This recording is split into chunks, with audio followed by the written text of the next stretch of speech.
My name is Beatrice Edu. Thank you so much for joining us. Now, government has accepted to grant asylum to 2 Yemeni detained in Guantanamo Bay. A statement signed by the Foreign Affairs Minister Hannah Tete indicated that the move was in response to a request by the U.S. government. According to the statement, the 2 Yemenis have been cleared of any involvement in terrorist activities and are being released. The refugees will be allowed to stay in the country for 2 years.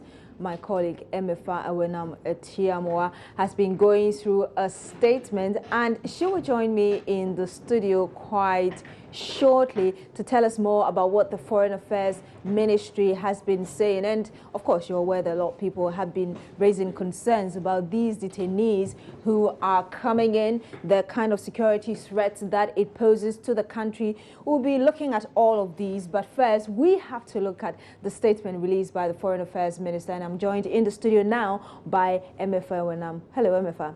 Hello. So give us the details of the Foreign Affairs Okay, Ministry. so let me quickly go through it first, starting from the first paragraph. It says, during the year 2015, the government of Ghana was requested to assist in the resettlement of a number of persons from Rwanda and Yemen, and taken cognizance of the grave humanitarian crisis in the Middle East, has also decided to provide refuge to some displaced persons in Syria who have relatives here in Ghana. You heard about the crisis in the Europe on these refugees. Exactly, the Syrian crisis, yes. Crisis, okay.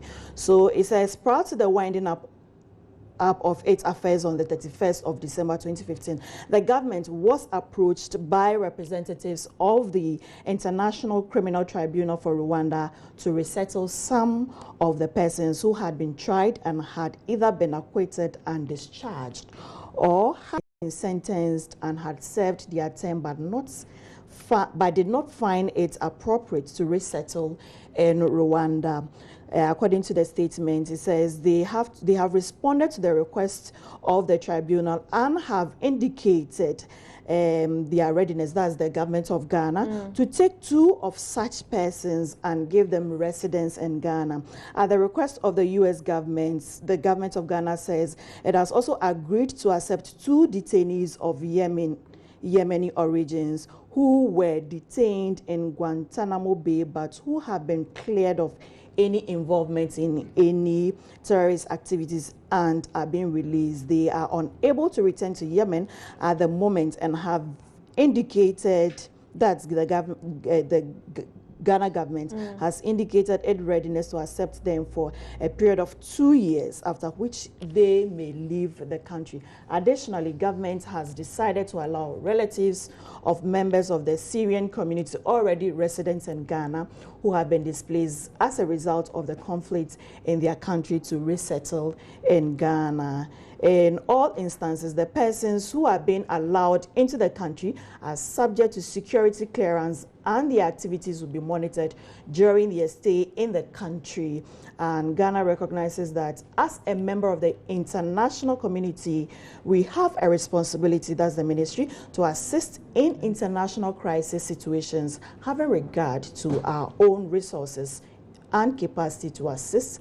And it is in this regard that the government has decided to take these actions. So this is the situation. You are going to have the 2 who will be in for a period of 2 years. 2 years. But you also have relatives of some Syrian relatives who will actually be allowed residence here as long as they want to. And I know the statement also assured Ghanaians of whichever security issues. Exactly, that will be, looked at before these and these concerns. We in. actually spoke to the Deputy Communications Minister, Felix Ofosu-Kwakye, who has been giving some assurance on that aspect. All right, so we can now listen to Felix Kwakye Ofosu giving us more details about this story. Last year, Ghana received a number of requests from 1 country and 2 international bodies. The first request came from the International Tribunal for Rwanda. That was trying some individuals alleged to have been involved in the Rwandan genocide.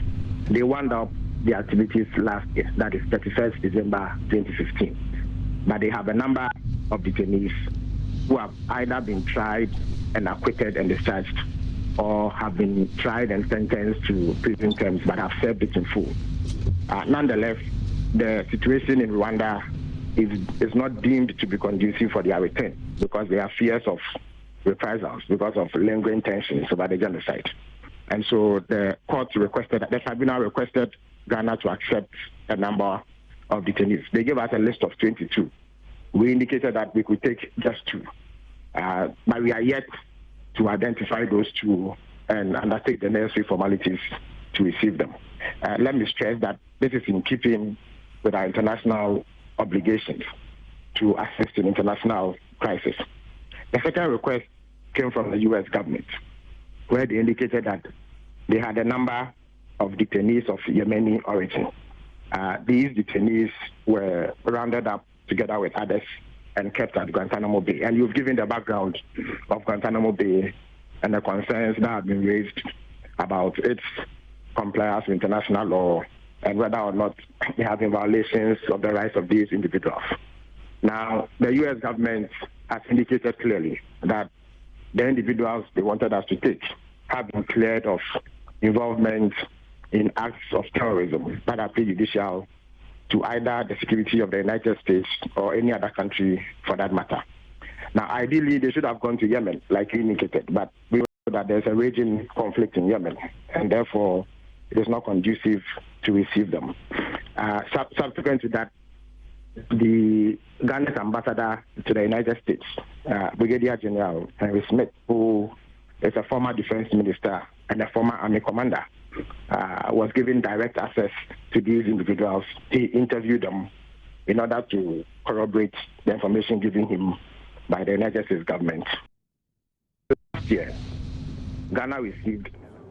So that's Felix Kwachofosu, Deputy Communications Minister, giving us more details about this Guantanamo Bay detainees who are to come to Ghana. I still have Emefa Wenam with me. Emefa, quite interesting explanation the Communications Minister, Deputy Communications Minister is giving. But the question that a lot of people are asking is why no other country but Ghana? And then I'm also wondering why 2 years? What is the plan? But thank you very much for sharing your views with us. Thank you for bringing us this statement. Well, meanwhile, there are those who are not too comfortable following the past experiences with refugees in the country. So, is there anything to be bothered about security-wise? Iqbal Ibrahim is an international and security news analyst, and he's been sharing some thoughts earlier on the AM show. You've been to the Middle East before. You've traveled to the Maghreb. Several, yeah. Look, Arabs are very hard-working people. Very. I love their tradition, their culture too. Yeah, especially Syrians. Syrians are artisans. They are highly skilled. They've got the acumen to help our manufacturing and industrial sector. So therefore, for the Syrians in particular, I think Ghana should be ready to open their doors. We all have issues about what happened in Paris. And 8 guys that attacked Paris and held it hostage, killing 130 people. Some of them were Syrian detainees, people who had trained with ISIS. But you can screen them. They can help in Ghana's economy. Germany wants some of these people. So if Ghana is given the opportunity, I know Syrians that are here and they are doing quite well. And some of them have actually moved their families into the country. So there is no cause for alarm. I believe the war in Rwanda has gone stale, and therefore, so former Rwandan, militia people and rebels should not be a cause for concern for our national security. Let's do due diligence. We've done it before. It's deja vu. We created Bujumbura camp to help people in their time of distress by providing them solace and redress. So we've done this, and we have a strong handle on it, and I think we should be able to pull this off. Now, fire has razed down over 100 shops at the Kumasi Central Market. Fire personnel struggled to put out the inferno, which lasted hours late last night. Shop owners who lost their wares to the fire have been counting their losses with very little or no hope at all of getting back to business. Love FM's Erastus Osaridonko is our man on the ground and joins us live on the line with the latest on this sad incident. Erastus, what is the latest on this incident right now? Hello, Erastus Osaridonko, can you hear us? All right, so we don't have Erastus Saridonko on the line, but of course we are talking about the latest fire to hit the central market in Kumasi. You know, it's not the first time this has happened. A number of fire incidents have happened at the central market in Kumasi. A number of shops have been destroyed. Earlier, when we spoke to Erastus Saridonko on Joy FM, he was talking about the fact that a number of women were counting their losses, and it was quite serious. Erastus is back on the line with us. Hello, Erastus. What can you tell us now? What's happening? Well, currently, as we speak, we have traders gathering in their numbers, and we are now seeing for the first time the gory nature of this whole thing. You can see tubers of yam in heaps, and they've been arranged by the traders. They've dug them from the ground, and you could see roasted yam all over. If you look to those who sell fish, then you look at a fish that has been roasted in a way, heaps of them in there. So you see heaps of destroyed tomato paste and all that, and the traders are counting their losses. Some are weeping, some are wailing, and it's a sad scene at the site currently as we speak. The other side, which is very interesting, is some traders left physical cash to the tune of about 20,000 Ghana cedis. And when the fire service personnel retrieved some of these currencies, you could see that some of them have been bent in half, and there is no way you can do anything with that particular cash. And so you see a number of 20 cedi notes, 10 cedi notes bent, and there's nothing that these traders can do about it. That is the situation currently. Erastus, earlier when you spoke with us, you talked about over 100 shops that had been destroyed. And I remember in the morning you were also talking about the fact that there were still some spots of fire at the market. Tell us the situation.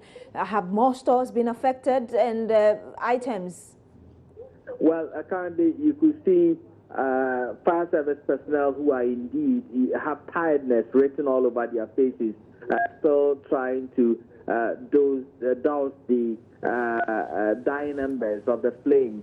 And then you could also see traders, many of them who are around and trying to, as we speak, interestingly, demarcate where they will start reconstructing their stalls. And that is very, very interesting indeed. The mayor came there together with the regional minister, and they were not listening to them at all. The mayor, for instance, was saying that they are going to now crack the whip and make sure that traders close at 6 and leave the market to prevent any further fire as they reconstruct the central market. But the traders are insisting on demarcating their lanes and trying to get their shops back into business. All right, thank you very much, Erastus Saridonko. But we have been speaking with some of the victims as well. Let's take a listen.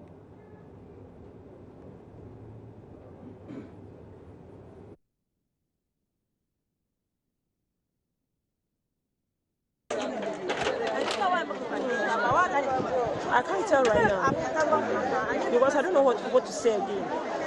I've left everything inside the market.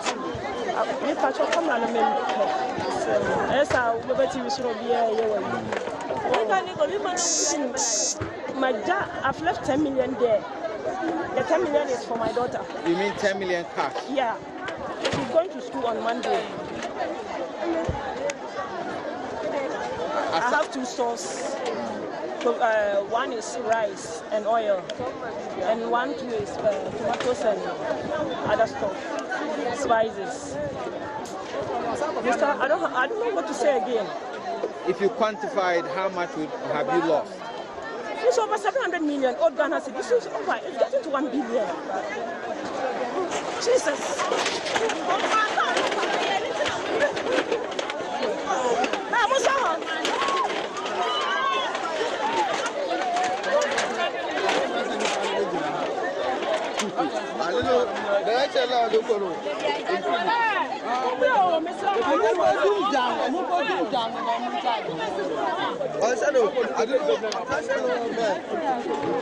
Now, I want you to tell me something. Have you insured the shop?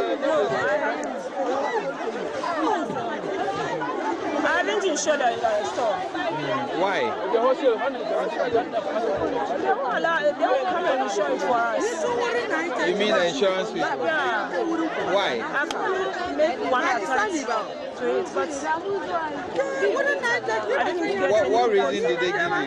They said it's market, and market always follow God. So if you go there, they will tell you they will come. They will come and see. They will come and look at your store, but they won't come. We don't have any option to it.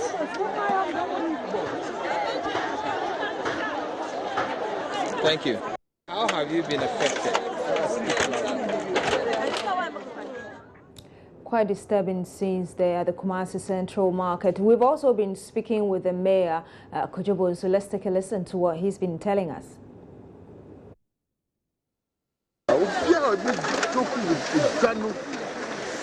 And you may piano, I'll make sure that you'll be arrested. Oh, be a better a jump. I am Yama, and you say, Yanajo, Namo, no, moo, ya banku, moo, yes, and no. This time I'm going to really take it. This is very serious. The bachi, oh, Bia, with this island. You have a and I'm a winning now. Now, Sani a penny.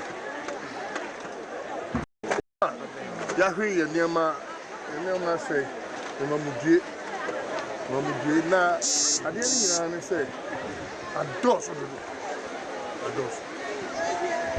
too much.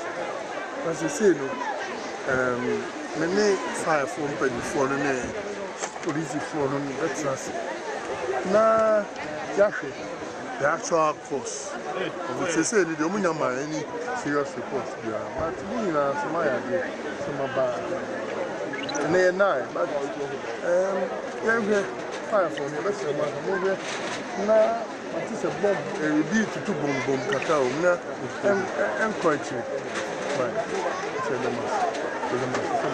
Now, a jet, then you're going to be now, let me take advantage of this and talk about. Maybe I catch him say the start that time.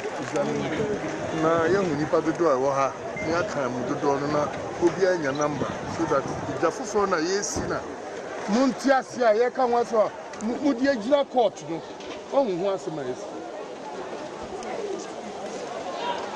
A cassette, Ugano, Mumbuan, yes, Dani, a buyer car. Let's talk about your taco pot. Ninety, push away any DSC here. Push it down, and boy.